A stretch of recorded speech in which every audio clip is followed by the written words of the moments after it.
आतंकप्रस्त पाकिस्तान को भारत से मुकाबला करने से पहले अपनों से ही जंग का सामना करना होगा।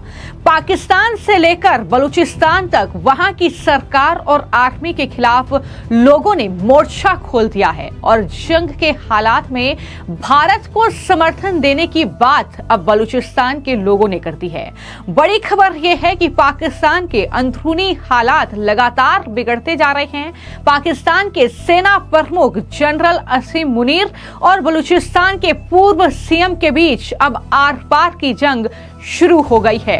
अब बलूचिस्तान नेशनल पार्टी के नेता अख्तर मेंगल ने असीम मुनीर को उनका इतिहास याद दिलाते हुए कहा है कि पाकिस्तानी सेना को 1971 की शर्मनाक हार और 90,000 सैनिकों के समर्पण को कभी नहीं भूलना चाहिए।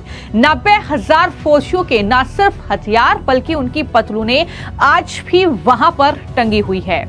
आपको मैं जानकारी दे दूं कि पाकिस्तान आर्मी के चीफ आसिम मुनीर ने इस्लामाबाद में प्रवासी पाकिस्तानियों के बीच बलोच अलगाववादियों को चेतावनी देते हुए यह बयान दिया था और कहा था कि बलूचिस्तान पाकिस्तान के माथे का झूमर है।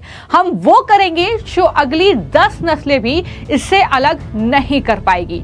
जिसके बाद अब पाकिस्तान के भीतर ही एक अलग जंग शुरू हो गई है। अब पाकिस्तान टुकड़े टुकड़े होने की कगार पर पहुंच गया है और बलूचिस्तान नेशनल पार्टी के नेता अख्तर मेंगल, जो कि पूर्व सीएम रह चुके हैं बलूचिस्तान के, उन्होंने असीम मुनीर को मुंहतोड़ जवाब दिया और उन्हें उनका इतिहास याद दिलवाया है। उन्होंने कहा कि सेना बलूचों को 10 पीढ़ियों तक सजा देने की बात कर रही है, लेकिन सवाल यह है कि पाकिस्तानी सेना की कितनी पीढ़ियां बंगालियों से मिली उस ऐतिहासिक हार को याद रखती है। अख्तर मेंगल ने यह भी कहा कि बलोच जनता पिछले 75 सालों से पाकिस्तानी सेना और हुकूमत के जुल्मों को झेल रही है। हम वो लोग हैं जो तुम्हारे हर जुर्म को याद रखते हैं और हम तुम्हारी धमकियों से डरने वाले नहीं हैं। ये बड़ी बात जो है वो बलूचिस्तान के पूर्व सीएम की तरफ से एक रैली में की गई है।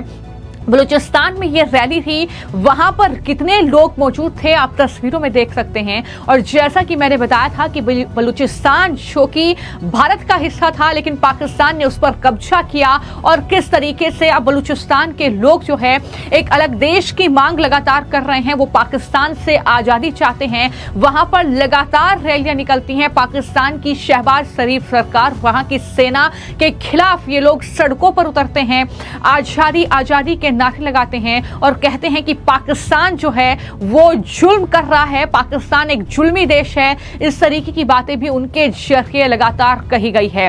लेकिन जब इस तरीके के हालात भारत और पाकिस्तान के बीच बन रहे हैं कि जंग जैसे हालात जो है वो दिख रहे हैं, तो ऐसे में अब बलूचिस्तान के नेताओं से लेकर वहां के मौलानाओं ने यह साफ कर दिया है कि किसी भी सूरत में अगर जंग होती है तो वो पाकिस्तान का समर्थन नहीं करेंगे। लेकिन बलूचिस्तान को लेकर जो लगातार पाकिस्तान की सेना वहां पर जुर्म कर रही है, उसको लेकर मेजर जनरल जीडी बख्शी ने क्या कहा है वो भी सुनिए। उन्होंने अपने पांव पे कुल्हाड़ी मारी है और टेररिज्म को एक इंस्ट्रूमेंट ऑफ स्टेट पॉलिसी बनाकर, अभी तक तो साहब टेरर एक्सपोर्ट कर रहे थे, अब वही वहां के ही जो गिद्ध हैं, जो कौवे हैं, जो उन्होंने टेररिज्म के पाले थे बाहर वालों के आंखें नोचने के लिए, अब वो उनकी तबाही कर रहे हैं। तो ये किसकी गलती है? ये पाकिस्तान की गलती है। उसको ही भुगतना होगा।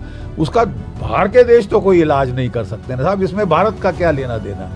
आप अपने बलूचियों को अपने साथ नहीं रख सकते। आप उनको एक्सप्लॉयट कर रहे हैं। जैसे आप पहले बांग्लादेश में कमीनों की तरह उनका खून चूसना शुरू हुआ था, जब तक परेशान होकर उन्होंने आपको धक्का मार के बाहर नहीं किया।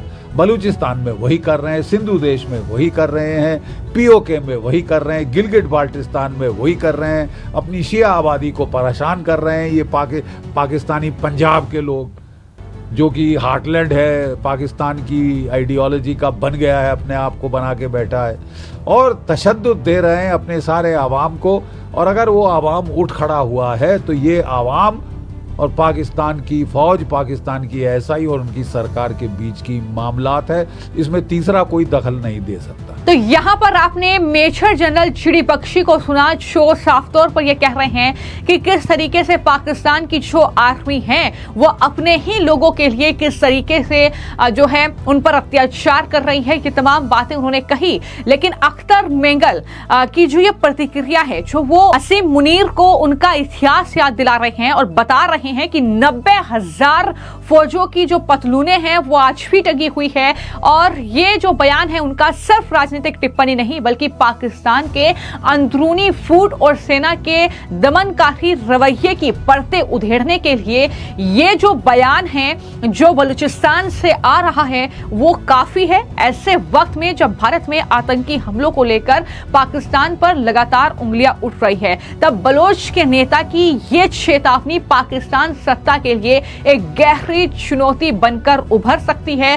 जाहिर तौर पर जैसा कि मैंने पहले भी कहा कि बलूचिस्तान जो है एक बॉर्डर से सटा इलाका है, तो ऐसे में बहुत महत्वपूर्ण है कि वहां के लोग भारत और पाकिस्तान के बीच बढ़ती टेंशन को लेकर आखिर क्या सोचते हैं, उनकी क्या राय है, वो अगर हालात बिगड़ते हैं तो किसके साथ जाएंगे। तो ऐसे में बलूचिस्तान ने यह साफ कर दिया है कि वो पाकिस्तान से मुक्ति चाहते हैं, वो पाकिस्तान की सरकार आर्मी से मुक्त होना चाहते हैं और इस तरीके से वो साफ कह रहे हैं कि पाकिस्तान के समर्थन में वो बिल्कुल नहीं है। तो न सिर्फ यहां पर पाकिस्तान के इस आर्मी चीफ की मुश्किलें बढ़ रही हैं, शहबाज शरीफ की मुश्किलें बढ़ रही हैं, बल्कि मैं आपको जानकारी दे दूं कि पाकिस्तान के पूर्व प्रधानमंत्री इमरान खान की पार्टी ने शहबाज शरीफ की सरकार को इस बीच बड़ा झटका दिया है।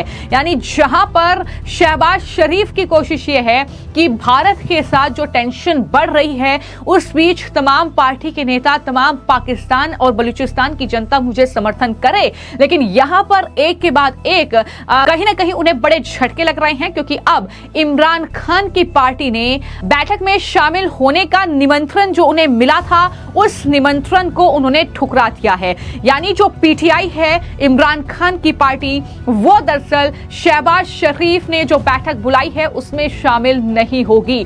सीधे तौर पर शहबाज शरीफ सरकार इस पूरे मामले को लेकर जो भी बातचीत करना चाहती है उसका समर्थन करने से इमरान खान ने इनकार कर दिया है। बाकायदा एक ट्वीट सामने आया है पीटीआई के जरिए, जिसमें तमाम बातें बताई गई हैं कि किस तरीके से इमरान खान जेल में बंद हैं, उन पर किस तरीके से जो है पाकिस्तान की आर्मी, वहां की जो खुफिया तंत्र है, उन्होंने दरअसल उन पर जो है अत्याचार किया है, जेल में उन पर अत्याचार हो रहा है। ये तमाम बातों का जिक्र उन्होंने किया है। पाकिस्तान की सरकार ने पाकिस्तान और भारत के बीच वर्तमान स्थिति पर यह सरकारी बैठक का आयोजन करने का निर्णय लिया, जिस पर पाकिस्तान तहरीक इंसाफ पीटीआई को भी न्योता दिया गया था और जैसा कि मैंने बताया कि वो न्योता ठुकरा दिया गया है।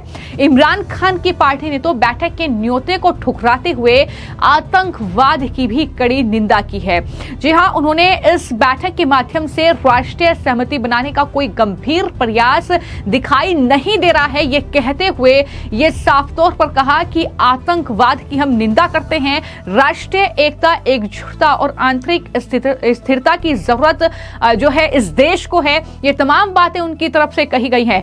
कुल मिलाकर यहां पर देखा जा रहा है कि पाकिस्तान जो है वो चारों खाने फिलहाल चित नजर आ रहा है, फिर चाहे वो अंतर्राष्ट्रीय स्तर पर उसकी हार हो, जहां से वो तमाम दुनिया के दिग्गज देशों का समर्थन उसे नहीं मिल रहा है, दूसरी तरफ अपनों के बीच कहीं ना कहीं फंसता जा रहा है, अंदरूनी कलह पाकिस्तान की बढ़ती जा रही है, पाकिस्तान के पास उतने हथियार नहीं हैं, उतनी फौज नहीं है, तो भारत से मुकाबला करे भी तो करेगा कैसे, ये सवाल लगातार भारत में भी पूछा जा रहा है। लेकिन इस बीच कहीं ना कहीं बलूचिस्तान के इन नेताओं ने पाकिस्तान की असलियत क्या है वो कहीं ना कहीं दुनिया के सामने रख दी है, जिसका असर अब कहीं ना कहीं इस पूरे मामले पे देखने को मिलेगा। फिलहाल आपकी इस खबर को लेकर क्या राय है, हमें कमेंट बॉक्स में जरूर लिखें।